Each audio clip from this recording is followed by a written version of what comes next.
செவ்வந்தி விவகாரத்தில் அனுர விடுத்த மிக ரகசிய உத்தரவு. கேகல்பதர பாத்மேவுக்கும் செவ்வந்திக்குமான தொடர்பு விசாரணையில் வெளிவந்த பல அதிர்ச்சி தகவல்கள். சரத் பொன்சேகாவிடம் உள்ள குரல் பதிவு காணொளிகளை வெளியிடுமாறு நாமல் வலியுறுத்து. 13 முழுமையாக நடைமுறைப்படுத்தாதீர்கள் எச்சரித்த சரத் வீரசேகர. நாட்டின் பல பகுதிகளில் 1 மணிக்கு பின்னர் கனமழை. அனுரவிற்கு ஆலோசனை வழங்க உதவி கோரும் அர்ஜுன் மகேந்திரன் 3 வருடங்களுக்கு பின்னர் வெளியான புகைப்படம்.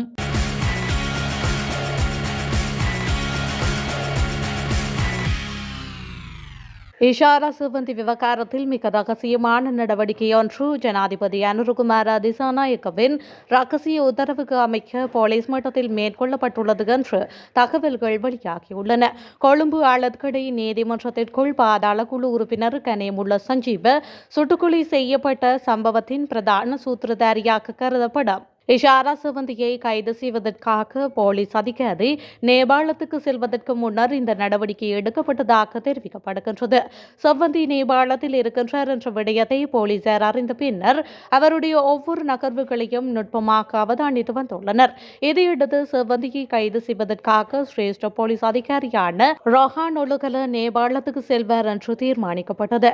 ஆனால் இந்த விடயம் வெளிப்படையாக தெரிவிக்கப்பட்டால் போலீஸ் திணைக்களத்திற்குள் இருக்கும் பாதாள குழுக்களின் உளவாளிகள் தகவல்களை வழங்கிவிடுவார்கள் என்பதால் மிக ரகசியமான திட்டம் ஒன்று நடைமுறைப்படுத்தப்பட்டுள்ளது. இதன்படி தனக்கு வைரஸ் காய்ச்சல் என்ற தோற்றப்பாட்டை சிரேஷ்ட போலீஸ் அதிகாரி ரோஹான் ஒலுகல ஏற்படுத்தியுள்ளார். ஆதலால் விடுப்பில் இருந்து சிகிச்சை பெறுவதை போன்று அனைவரையும் நம்ப வைத்துள்ளார். இதைத் தொடர்ந்தே அவர் நேபாளத்திற்கு சென்றுள்ளார். நேபாளத்திற்கு சென்ற பின்னரும் அவருடைய திறன்பேசிகள் உள்நாட்டில் இயங்கு நிலையில் இருந்துள்ளன. உச்சக்கட்ட அவதானத்துடன் இந்த திட்டங்கள் நடைமுறைப்படுத்தப்பட்டன. இதைத் தொடர்ந்தே செவ்வந்தி கைது செய்யப்பட்டுள்ளார்.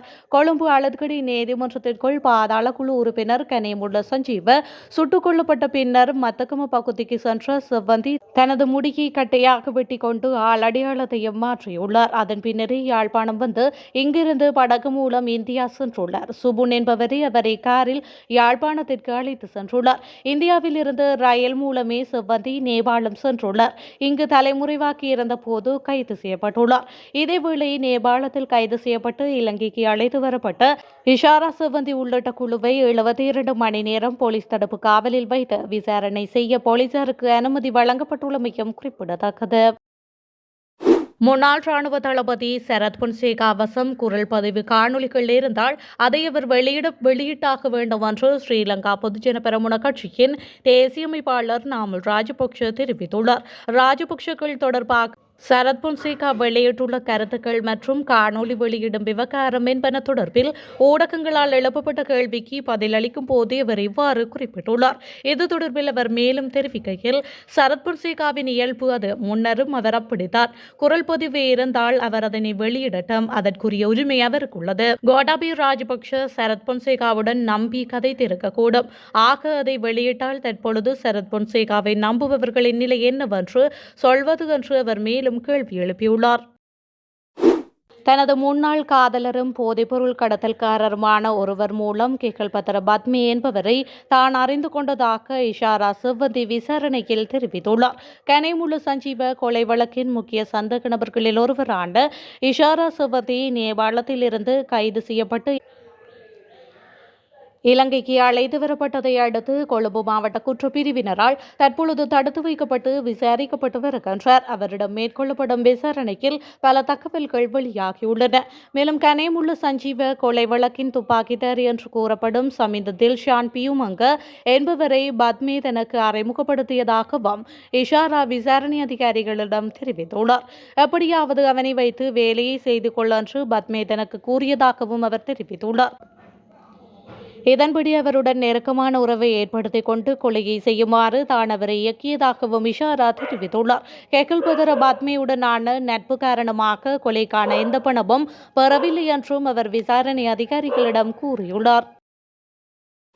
13வது திருத்த சட்டம் முழுமையாக நடைமுறைப்படுத்தப்படுமானால் இலங்கை சமஷ்டி நாடாக மாறி வடக்கு சுயாதீன மாகாணமாக உதயமாகிவிடும் என்று ஸ்ரீலங்கா பொதுஜன கட்சியின் சிரேஷ்ட உறுப்பினரும் முன்னாள் அமைச்சருமான சரத் வீரசேகர தெரிவித்துள்ளார். இது தொடர்பில் ஊடகங்களிடம் அவர் மேலும் தெரிவிக்கையில், ஐநா மனித உரிமைகள் பேரவையில் நிறைவேற்றப்பட்டுள்ள தீர்மானத்தில் அரசமைப்பின் 13வது திருத்த சட்டம் முழுமையாக நடைமுறைப்படுத்தப்பட வேண்டும் என வலியுறுத்தப்பட்டுள்ளது. அவ்வாறு செய்தால் இலங்கை பெரடல் ராஜ்யமாகிவிடும். குறிப்பாக வடக்கு மாகாண சபை சுயாதீன சபையாக மாறும். அவர்களின் தேவைக்கேற்ப சட்டங்களை உருவாக்கிக் கொள்ளலாம். இவ்வாறானதொரு நிலைமைக்கு தமிழீழ விடுதலை புலிகளின் அமைப்பின் தலைவர் பிரபாகரன் முயற்சித்திருந்தார். அதற்காக 30 வருடங்கள் போரிட்டார். போர் மூலம் அடைய முடியாமல் போனதை வேறு வழியில் அடைவதற்குரிய முயற்சியாகவே இது உள்ளது. எனவே 13ஐ நடைமுறையாக்க கோரும் யோசனை சுயாதீன நாடான இலங்கையின் இறைமைக்கு விடுக்கப்படும் அச்சுறுத்தலாகும். வெளியான பொறிமுறையில் உள்ள அச்சுறுத்தலை நாம் உணர வேண்டும். அது எமது படையினருக்கு ஆபத்தாக அமையும் என்று அவர் மேலும் தெரிவித்துள்ளார். இலங்கை மத்திய வங்கி பிணை முறிமோசடி தொடர்பாக தேடப்பட்டு வரும் முன்னாள் மத்திய வங்கி ஆளுநர் அர்ஜுன மகேந்திரனின் சமீபத்திய புகைப்படத்தை தென்னிலங்கையின் மூத்த பத்திரிகையாளர் ஒருவர் வெளியிட்டுள்ளார். சமூக ஊடகங்களில் குறித்த புகைப்படத்தை பகிர்ந்த குறித்த பத்திரிகையாளர் மகேந்திரன் கிட்டத்தட்ட 3 ஆண்டுகளுக்கு பிறகு தன்னை தொடர்பு கொண்டதாக கூறியுள்ளார். இது தொடர்பில் அவர் வெளியிட்ட பதிவில், மகேந்திரன் தன்னிடம் பல விடயங்களை பற்றி பேசியதாகவும் ஜனாதிபதி அனுருகுமார திசாநாயக்கவிடம் ஆலோசனை வழங்குமாறு கேட்டதாகவும் அவர் கூறியுள்ளார். சிங்கப்பூரில் வசிக்கும் மகேந்திரன் 2015ஆம் ஆண்டு மத்திய வங்கி பிணைமுறி மோசடியில் ஈடுபட்டதாக குற்றம் சாட்டப்பட்டார். இது அரசுக்கு பாரிய நிதி இழப்பை ஏற்படுத்திய சம்பவமாக காணப்பட்டது. சர்ச்சையை தொடர்ந்து மகேந்திரன் இலங்கையை விட்டு வெளியேறிய போது அப்போதைய பிரதமர் ரணில் விக்ரமசிங்கே நாடாளுமன்றத்தில் ஒரு திருமணத்தில் கலந்து கொள்ள சிங்கப்பூர் செல்வதாகவும் விரைவில் திரும்பி வருவேன் என்று மகேந்திரன் தனக்கு தெரிவித்ததாகவும் கூறினார். இருப்பினும் மகேந்திரன் ஒருபோதும் நாடு திரும்பவில்லை.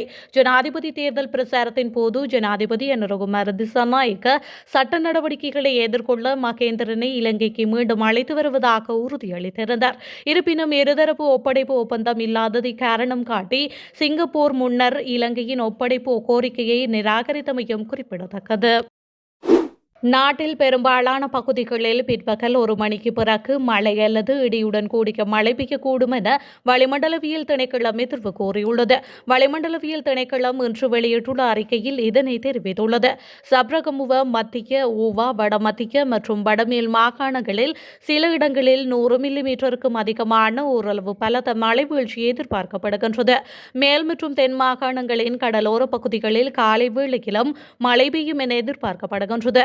இந்த நிலையில் கொழும்பில் நேற்று முதல் எதிர்வரும் 18ஆம் தேதி வரை அவசர பேரிடர் நிலை அறிவிக்கப்பட்டுள்ளது. குறித்த தினங்களில் கொழும்பு மற்றும் அதனை அண்டிய பகுதிகளில் கடுமையான காற்று, இடி மற்றும் மின்னலுடனான மழை பெய்யக்கூடும் என்றும் எதிர்வு கூறப்பட்டுள்ளது.